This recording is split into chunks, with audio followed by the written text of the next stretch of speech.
Son Excellence, Monsieur le Premier ministre, Monsieur le ministre de la Défense, Mesdames et Messieurs les membres du gouvernement, Excellences, Messieurs les anciens présidents de la République, Messieurs les anciens premiers ministres,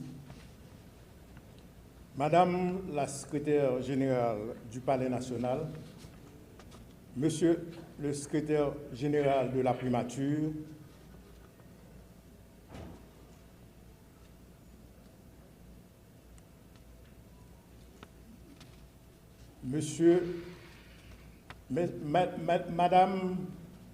Mesdames et Messieurs les membres du gouvernement, Monsieur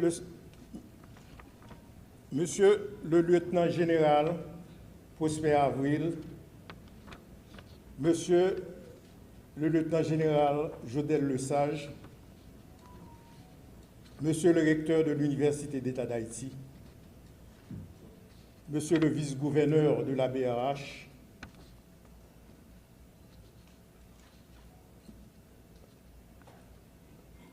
Monsieur les membres du Haut Commandement des Forces armées d'Haïti, Monsieur, Madame et Messieurs les membres du Haut Commandement de la Police nationale, distingués invités, Mesdames, Messieurs, en vos rangs, titres et qualités, chers participants,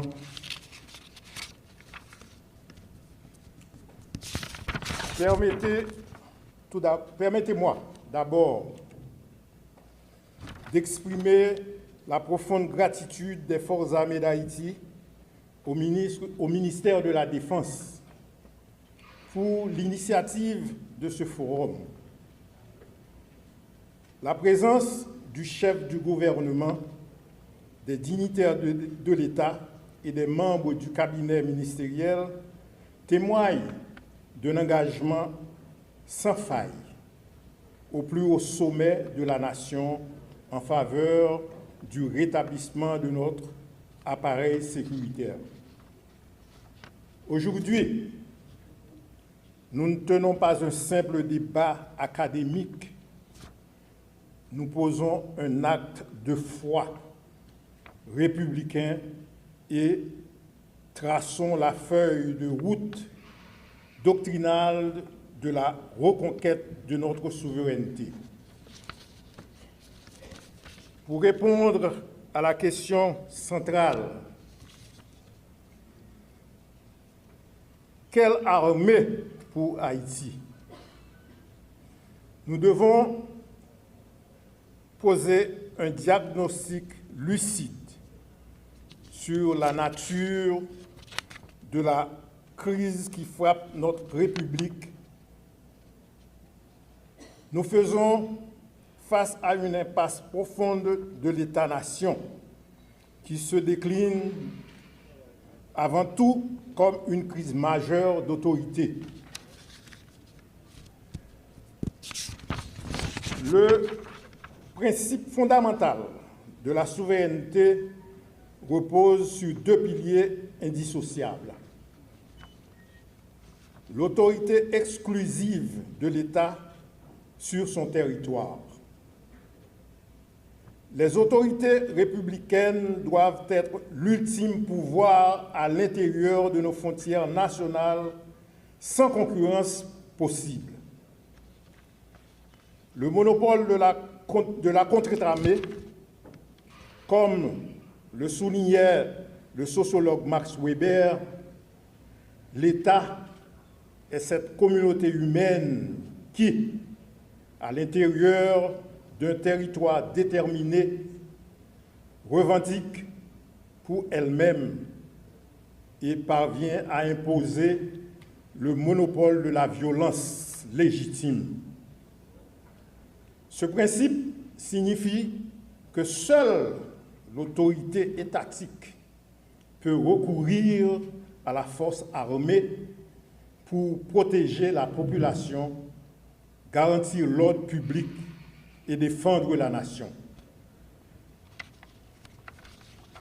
Aujourd'hui, soyons lucides, ce monopole est contesté. Les capacités temporaires à garantir la sécurité sur l'ensemble de l'espace national a fragilisé nos institutions et remis en cause l'exercice effectif de la puissance régalienne. Cette vulnérabilité s'est nourrie de l'affaiblissement des institutions de première ligne, de manque de coordination entre elles qui ont trop longtemps paralysé l'action publique. C'est précisément à ce carrefour historique qu'interviennent les forces armées d'Haïti. La raison d'être de notre institution est de restaurer ce monopole de la violence. Un monopole de la violence légitime et de redonner à l'État son autorité exclusive sur l'ensemble de la géographie nationale. Rappelons-le avec force, réactivé en 2017, après une éclipse de plus de 20 ans, les forces armées d'Haïti constituent avec la police nationale d'Haïti les deux composantes exclusives de la force publique consacrées par les articles 263 et 263.1 de notre Constitution. Mais cette mission sacrée s'accompagne d'un devoir moral absolu. L'article 265 de notre loi mère en fixe l'ancrage inamovible. Les forces armées d'Haïti, les forces armées sont apolitiques. Notre unique boussole est l'intérêt supérieur de la nation. Jamais le profit d'une chapelle partisane ou d'un leader politique.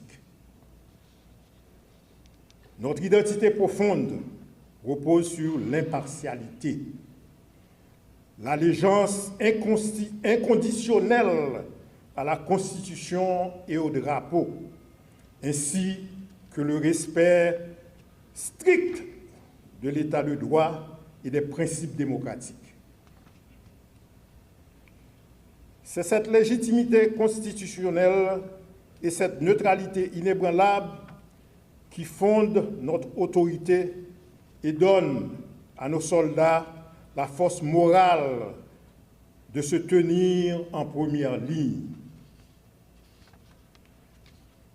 À la question fondamentale qui réunit aujourd'hui la nation, quelle armée pour Haïti? La réponse du haut commandement est ferme et sans équivoque. Nous rebâtissons une armée professionnelle, moderne et disciplinée, dotée d'équipements adaptés aux réalités exigeantes de nos théâtres d'opération, et ce, avec l'appui déterminé des autorités civiles. Une armée exemplaire, soumise aux lois de la République et garante des droits fondamentaux de chaque citoyen. Une armée bouclier de nos institutions, gardienne inébranlable de l'intégrité territoriale et inflexible face aux ennemis de la patrie. En tant que commandant-chef, je réaffirme devant le chef du gouvernement, devant les autorités de l'État et devant la nation entière, que les forces armées d'Haïti, modernisées, sont prêtes à assumer toute leur part dans le redressement national. J'invite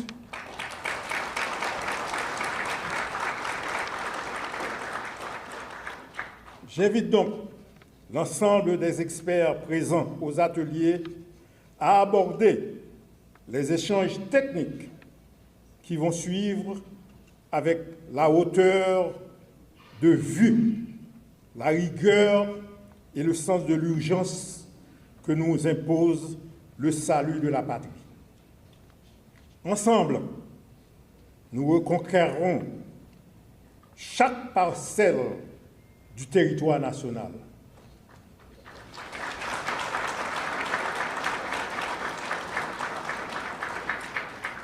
Ensemble, nous restaurerons la majesté de l'État.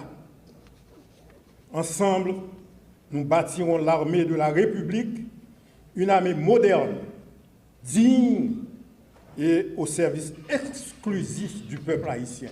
Je vous en remercie.